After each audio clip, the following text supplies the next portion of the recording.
let's start with the 8th example.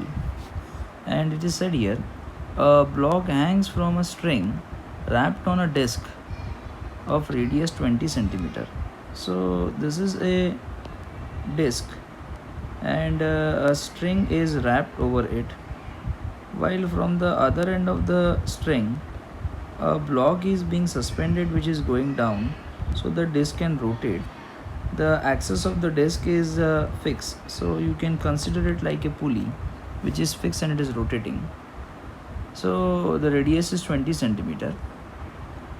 If angular speed of the disc is, if disc is rotating with 10 radian per second at certain instant, then what is the velocity of block at that instant? So here, as you can see, let P be the point on string. This is point P, and Q be the point on the pulley or a disc.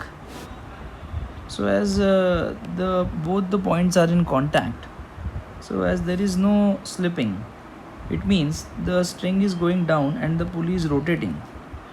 It means I can say that the velocity of pulley as well as the velocity of point Q is same. As the pulley is performing circular motion, so its velocity will be equal to r omega.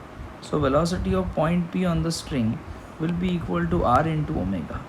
20 centimeter, so it will be 0.2 into 10. So that comes out to be 2 meter per second. That is velocity of point P on the thread.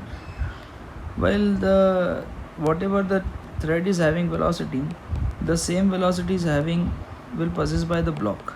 So the velocity of block is 2 meter per second. That is very easy to understand. Thank you.